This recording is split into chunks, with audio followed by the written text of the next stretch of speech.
Hello friend, welcome to आसी घर द्वार। तो फ्रेंड, आप लोग कैसे हैं? आई होप आप सभी लोग अच्छे होंगे और आप सभी लोगों को कार्तिक पूर्णिमा की हार्दिक शुभकामनाएं। तो फ्रेंड, आज मैंने भी तुलसी पूजा की है, तो उसके लिए मैंने बहुत सारी जो भोग बनता है वो बनाया है। चलिए देख लेते हैं कि मैंने क्या क्या बनाया है और मैं किस तरीके से पूजा करती हूँ। तो आपको वीडियो अगर अच्छी लगे तो लाइक, सब्सक्राइब और शेयर कीजिएगा। Thank you. तो फ्रेंड, पूजा के लिए मैं सारी श्रृंगार की चीज़ें ले आई थी। सबसे पहले मैं बिंदी, उसके बाद मेहंदी, उसके बाद ये सिंदूर, उसके बाद ये चुन्नी, और इसके बाद ये आलता है, ये महावर भी बोलते हैं इसको। और ये है चुन्नी जो सालीग्राम और तुलसी जी के गठबंधन के लिए मैं लेकर आई थी।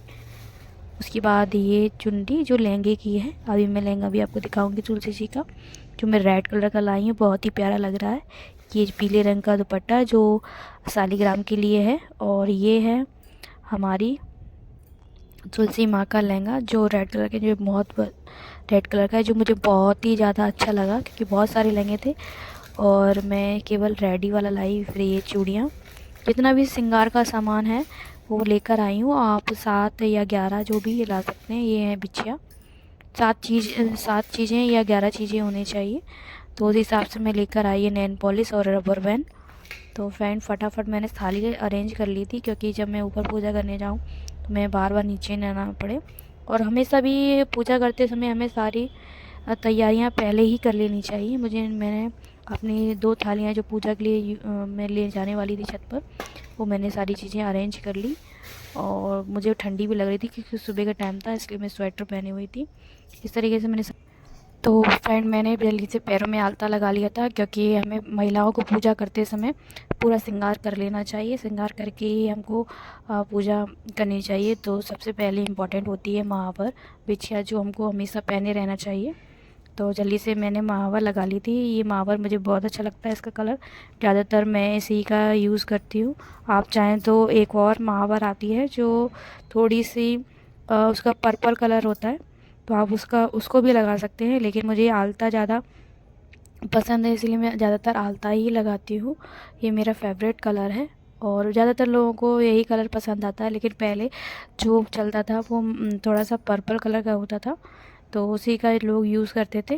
तो मैंने जल्दी से आलता लगा लिया और मैं हो गई थी रेडी, क्योंकि साथ ही साथ में आलता लगाने के बाद मैं अभी पहनूंगी साड़ी। जो साड़ी आपको अगर पसंद आए तो कमेंट करके बताइएगा। तो मैंने आलता लगाने के बाद आलता के पैर छू लिए क्योंकि यही हमारी सुहाग की निशानी है और इसी से ही हम लोग को सुहागिन होने का एक साइन मिलता है। इसके बाद मैंने ये रेडी हो गई थी, मैंने साड़ी पहन ली थी और अब मैं लगाने जा रही हूँ पूजा के लिए थाली। इसमें मैंने सबसे पहले मैंने भोग के लिए खीर पूड़ी बनाई थी। तो खीर की रेसिपी मैं आपको नेक्स्ट वीडियो में शेयर करूँगी क्योंकि इसमें फिर बहुत ज़्यादा वीडियो लॉन्ग हो जाती, इसीलिए फिर मैंने आपको नेक्स्ट वीडियो में खीर की रेसिपी शेयर करूँगी। खीर बनाने की बहुत ही ज़्यादा, अगर पतला से पतला दूध होगा तो भी उससे बहुत टेस्टी और बढ़िया खीर बन जाएगी। तो मैंने पूड़ी निकाल ली थी। तो लोग अपने सामर्थ्य के हिसाब से पूजा करते हैं। बहुत से लोग खीर पूड़ी बनाकर पूजा करते हैं। आपका जो भी सामर्थ्य हो उसके हिसाब से कर सकते हैं। आप चाहें दही पेड़ा से पूजा कर सकते हैं। कहते हैं ना, भगवान केवल आपके श्रद्धा के भूखे होते हैं, आपके भाव के भूखे होते हैं, कि आप अगर थोड़ा सा एक टुकड़ा भी बड़े प्रेम और भाव से चढ़ाते हैं तो ईश्वर ज़रूर स्वीकार कर लेते हैं। तो मैंने भी अपने सामर्थ्य के हिसाब से बना ली थी। तो मेरी पूजा की थाली मैंने रेडी कर ली थी और मैंने इसमें खीर पूड़ी और पूड़ी रख ली थी। उसके बाद बाकी चीज़ें मैं भी इसमें अरेंज करूँगी। अभी मैं धीरे धीरे करके सारी चीज़ें लगा रही थी। तो इसमें मैंने खीर रख ली और अपने हिसाब से चीज़ें अरेंज कर सकते हैं। और खीर बहुत ही ज़्यादा अच्छी टेस्टी बनी थी। और अगर भोग के लिए कोई भी चीज़ बनाई जाए तो वो टेस्टी ही होती है। तो फटाफट मैंने इसको अरेंज किया और थाली लगा के पहले हमें पूजा करने से पहले सारी चीज़ें सारी सामग्री जो है हम लोग को थाली में लगा लेनी चाहिए ताकि हम कोई भी चीज़ भूले ना। तो फ्रेंड, मैंने फटाफट पूजा कर ली थी और अब मैं जा रही हूँ छत पे। तो मैं छत पे आ गई थी। सबसे पहले मैंने पानी से लेप लिया था ताकि जब मैं चौक पूरूँ तो बाद में दिक्कत ना हो। और मेरे हाथ गंदे हो गए थे तो मैंने ऐसे कपड़े से पोंछ लिया। उसके बाद मैं अब चौक पूरूँगी। चौक पूर कर ही मैं तुलसी जी को उनके ऊपर रखूँगी। तो आपके यहाँ कैसे पूजा होती है आप भी कमेंट करके बताइएगा। तुलसी विवाह जो है हर सुहागिन महिलाओं को करना चाहिए। तो ये साल में एक बार आने वाला त्यौहार है। तो हल्दी जो है बहुत ज़्यादा शुभ मानी जाती है, इसलिए मैं सबसे पहले हल्दी लगा रही हूँ फर्श पर और उसके बाद मैं चौक पूरूँगी। तो आटे से, क्योंकि चौक बहुत शुभ माना जाता है, हर पूजा पाठ में हर चीज़ में हम लोग चौक पूरते हैं। और भाई दूज हो या शादी विवाह होगा तो इसका भी एक रीज़न होता है, तो उसी हिसाब से पूजा में चौक का पूरना बहुत शुभ माना जाता है। तो मैंने जल्दी जल्दी चौक पूर लिया था और चौक पूरने के बाद मैं पूजा स्टार्ट करूँगी। तो फ्रेंड मेरे चौक पूर लिया था और अब मैं तुलसी के गमले को उस चौक पर रखूँगी। तो आप भी किस तरीके से पूजा करते हैं कमेंट करके बता सकते हैं। मैं जिस तरीके से पूजा कर रही हूँ मैंने आपके साथ वीडियो शेयर की है। तो फ्रेंड जितना मुझे समय मिलता है उस हिसाब से मैं पूजा वीडियो और डालती रहती हूँ। तो आपको मेरी वीडियो कैसी लगती है आप कमेंट करके ज़रूर बताइएगा। और आप सभी लोगों को कार्तिक पूर्णिमा की हार्दिक शुभकामनाएं। हर सुहागर महिला को तुलसी विवाह ज़रूर करना चाहिए, ये बहुत ज़्यादा शुभ माना जाता है। तो फ्रेंड मैंने जल्दी से हाथ पोंछ लिए थे, अब मैं पूजा की विधि शुरू करूँगी।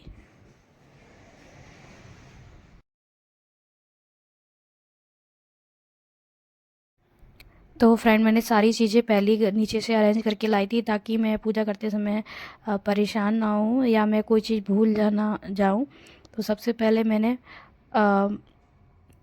जो सालीग्राम में लेकर आई थी, मैंने आपको वीडियो में दिखाया नहीं था, तो सालीग्राम जी को मैंने एक पीले रंग के कपड़े में लपेट कर रखा और मैं उनको अच्छे से लपेट दूंगी क्योंकि तुलसी जी के लिए मैं रेड कलर का लहंगा लाई थी जो मैंने उनको पहनाया।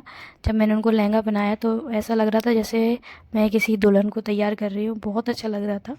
पूजा करने पर तुलसी विवाह बहुत अच्छा लगता है और इसमें बहुत से लोग बहुत धूमधाम से इसको करते हैं, लेकिन आपकी जितना श्रद्धा और सामर्थ्य हो उस हिसाब से हमें करना चाहिए। तो मैंने उनको चुन्नी लहंगा पहना के चुन्नी ओढ़ा दी थी, तो एकदम दुल्हन जैसी फीलिंग आ रही थी उनको देखकर, जैसे मानो मैं किसी दुल्हन को सजा रही हूँ। फिर ये मैं बड़ी चुन्नी लाई थी ताकि मैं सालिग्राम और तुलसी जी की गांठ को बांध सकूँ फेरे लेते समय जो होता है वो। तो आप भी देख सकते हैं, बहुत ही ज़्यादा अच्छा लग रहा था। तो मैंने चुन्नी उनको पहनाई, तो वो सूखी जो तुलसी थी वो उसी में लगी हुई थी, तो मैं इस टाइम उनको हटाना नहीं चाह रही थी। तो उसी टाइम मैंने उनको सही से शिफ्ट करके और मैंने सालिग्राम और तुलसी जी की गांठ लगा दी। और सबसे पहले मैंने इनको जब चुन्नी पहना दी तो मैंने इनका श्रृंगार करना स्टार्ट किया। सबसे पहले मैंने बिंदी निकाली और आप बिंदी लगा के फिर मैं इनमें सिंदूर लगाऊंगी। तो उस तरीके से सबसे पहले मैंने बिंदी निकाली। श्रृंगार हमेशा माथे से स्टार्ट करते हैं, तो मैंने बिंदी निकाली और उनको लगा दिया था। इसके बाद मैं सिंदूर लगाऊंगी। तो मैं सारा श्रृंगार का सामान लेकर आई थी, तो मैंने थाली में उसको अरेंज कर लिया था ताकि बाद में दिक्कत ना हो। तो उसे श्रृंगार की जो सुहागन स्त्री की जितनी भी चीज़ें होती हैं वो सब चीज़ें लाना चाहिए। मुख्य चीज़ें जो होती है सिंदूर, बिंदी, बिछिया और चूड़ियाँ, ये चीज़ें मानी जाती हैं, तो वो चीज़ें लाई थी। तो मैंने इनको सिंदूर लगा दिया और इसके बाद मैं इनको अभी बिछिया वगैरह सब पहनाऊँगी। तो फ्रेंड तुलसी विवाह जो है बहुत ही ज़्यादा शुभ माना जाता है। तो आज मेरी छुट्टी थी, इसीलिए मैंने बड़ी शांति से इसको कर पाई, क्योंकि जब जॉब पे जाती हूँ तो मुझे इतना टाइम नहीं मिलता है। तो फिर इसके बाद मैंने इनको चूड़ी पहनाई तुलसी माता को। मेरे यहाँ बहुत सारी तुलसी लगी हैं गमले में, लेकिन ये छोटे वाले गमले में पूजा करना थोड़ा आसान रहता है, इसीलिए पहले मैं बिछिया नीचे रख रही थी, तो फिर मैंने बाद में बिछिया को ऊपर ही रखा। इसके बाद मैंने उनको चूड़ियाँ वगैरह पहनाने के बाद सारी चीज़ें जो हैं गमले में न रख के नीचे रखी, क्योंकि गमले में फिर एकदम से सारी चीज़ें नहीं आ पाती। तो मैंने सारी उनको छुलाकर और नीचे ज़मीन पर ही रख दी थी के पास सारी चीज़ें। देखिए मैं मेहंदी भी लाई थी, तो मेहंदी लगाना मुझे ऐसा लगा कि बंदर आ जाएंगे। मुझे बंदरों से बहुत डर लगता है, इसीलिए मैं एकदम से देखने लगी थी, क्योंकि मुझे आवाज़ सी लगी। मुझे बंदर से बहुत डर लगता है।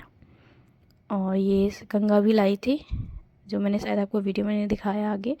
तो इस तरीके से मैंने सारी श्रृंगार की चीज़ें अरेंज की। उसके बाद मैंने सालिग्राम और तुलसी जी की गांठ बांधी। तो गांठ बांधते समय हमेशा थोड़े से चावल रखना चाहिए, जो मैं भूल रही थी। फिर मुझे याद आया, जो मैं सिंदूर लाई थी उसी के साथ ही मैं चावल, रोली और वो चावल लेकर आई थी। तो फिर बाद में मैंने उनसे उसमें से निकाल कर रोली और चावल लिए, और उनको खाली गांठ में कभी नहीं बांधनी चाहिए। उसमें आप पैसे रखें या चावल रखें। तो मैंने चावल रख के गांठ लगाती थी। इस तरीके से उनका गठबंधन हुआ। तो ऐसे लग रहा था जैसे दुल्हन का गठबंधन हो रहा है। बहुत ही ज़्यादा अच्छा लग रहा था, बहुत ज़्यादा शांति सी मिल रही थी। पूजा करते समय बहुत ही ज़्यादा अच्छा लगता है। और फ्रेंड बहुत तेज़ हवा चल रही थी और धूप भी नहीं निकली थी। आप देख सकते हैं मौसम कैसा है, अजीब सा। और दीपक भी जलाने में बहुत ज़्यादा दिक्कत हो रही थी। मैंने फिर भी बहुत कोशिश की, बार बार जला रही थी और बार बार दीपक जो है बुझ जा रहा था। फिर भी मैंने कोशिश की जलाने की, क्योंकि हवा बहुत तेज़ चल रही थी, क्योंकि सर्दियाँ आ रही है तो मौसम बहुत ज़्यादा गड़बड़ी ही रहेगा। तो सबसे पहले मैंने भोग लगाया, मैंने खीर पूड़ी उठाई और उसको माता जी को अर्पित की। पहले सोचा पहले दीपक जला देती हूँ। तो मैंने दीपक जला रही थी तो हवा इतनी तेज़ चल रही थी कि दीपक जल ही नहीं पा रहा था। तो जैसे तैसे करके दीपक जलाया मैंने, कम से कम 3 से 4 बार दीपक जलाया, तब जाके थोड़ी देर के लिए दीपक जला। फिर बाद में मैंने दीपक को उठा के थोड़ा सा दूसरी तुलसी के साइड कॉर्नर में रख दिया था। और मैंने रात में भी दीपक जलाया था। तो मैंने उनका टीका किया, चावल चढ़ाए, और इसके बाद मैं इसको भोग भी लगाऊंगी। तो दीपक जलाने में देखिए दीपक बार बार बुझ रहा था। फिर मैंने फिर लगाया, और देखिए सामने से बच्चे भी देख रहे थे पूजा। तो फटाफट मैंने 2 से 3 बार मैंने दीपक जलाया, तब भी दीपक नहीं जल रहा था, कि हवा बहुत तेज़ चल रही थी। तो बहुत दिक्कत हो रही थी, लेकिन फिर भी चलता है। फिर भी दीपक थोड़ी देर के लिए जल गया था। फिर बाद में मैंने इसको ऐसी जगह रख दिया था कि ताकि उसमें हवा ना लगे। तो इस तरीके से फटाफट मैंने इसको उठाया और उनकी आरती की। आरती करने के बाद मैंने दीपक को साइड में रख दिया था। बस मैं प्रे कर रही थी कि दीपक विदा ना हो जाए। और फिर मैंने दीपक को साइड में रखा, कोशिश की कि वो विदा ना हो, लेकिन फिर भी बार बार वो हवा की वजह से दीपक जल नहीं पा रहा था। इसके बाद मैंने 11 पूड़ी ली और उसमें खीर रखी। आप अपने सामर्थ्य के हिसाब से चीज़ें अरेंज कर सकते हैं। तो मैंने चीज़ों को अरेंज किया।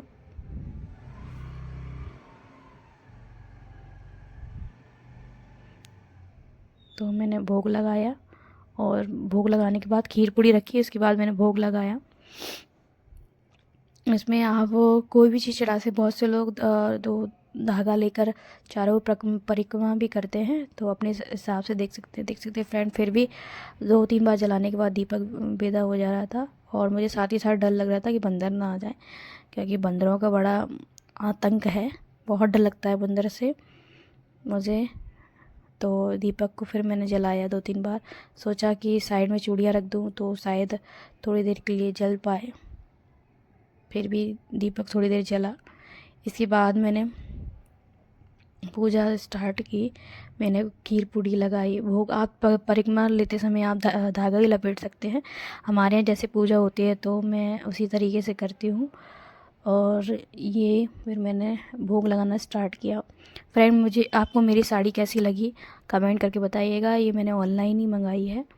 और मैं अब परिक्रमा लूँगी, मैं 7 फेरे लूँगी और 7 बार भोग लगाऊँगी। बहुत से लोग 7 फेरे लेते हैं और धागे का यूज़ करते हैं, चारों ओर लपेटते हैं, जैसे हम लोग बरगदाई में करते हैं ना, उसी तरीके से। तो मैंने स्टार्ट किया भोग लगाना। तो फटाफट मैं भोग लगाती गई और मैंने 7 फेरे पूरे किए। इस तरीके से 7 बार परिक्रमा करनी चाहिए, क्योंकि हम लोग 7 फेरे लेते हैं और 7 फेरों के साथ ही हम लोग 7 वचन भी लेते हैं। जो हम पूरे जीवन भर उसको निभाते हैं।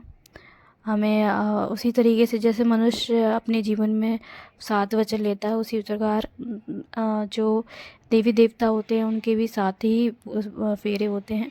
तो उसी को मानते हुए मैंने 7 फेरे लिए, और 7 फेरों के साथ जो 7 वचन हैं वो मन में हमें मानने चाहिए और उनकी साथ प्रार्थना करनी चाहिए। इसी तरीके से मैंने फटाफट पूरी पूजा बड़ी श्रद्धा के साथ की। 7 बार फेरे लेकर 7 बार मैं खीर और पूड़ी का भोग लगा रही थी। तो आप चाहें तो दही पेड़े का भी प्रयोग कर सकते हैं पूजा में, जैसा आपका समर्थ हो। बहुत से लोगों के पास मतलब फाइनेंशियली अगर आपकी स्थिति ठीक नहीं है, या आप बहुत सामर्थ है, तो आप अपने हिसाब से भी बहुत अच्छा कर सकते हैं, लेकिन बहुत सारा धूमधाम से भी कर सकते हैं। लेकिन मैं इसी तरीके से करती हूँ, और सभी महिलाएं, मिडिल क्लास की फैमिली की महिलाएं इसी तरीके से पूजा करती हैं। तो फ्रेंड, इसी तरीके से मैंने 7 बार फेरे लिए और 7 बार भोग लगाया। उसके बाद मैं इनको जल पिलाऊंगी। इस तरीके से फिर मैंने इनको जल अर्पित किया। तो जल तुलसी में जैसे चढ़ाते हैं उसी तरीके से चढ़ाते हैं। और जल तुलसी में सुबह शाम जल चढ़ाना चाहिए, और शाम के समय दीपक जला देना चाहिए। तो फ्रेंड, मैं डेली तो नहीं कर पाती, लेकिन क्योंकि मैं दिखावा नहीं करना चाहती और ना ही झूठ बोलना चाहती हूँ, तो हमें हमेशा अपना काम अपने हिसाब से करना चाहिए। मतलब झूठ नहीं बोलनी चाहिए कि मैं ऐसा करती हूँ नहीं करती हूँ, तो जैसा है उसी हिसाब से। तो इसके बाद फ्रेंड, मैंने इनका आशीर्वाद लिया।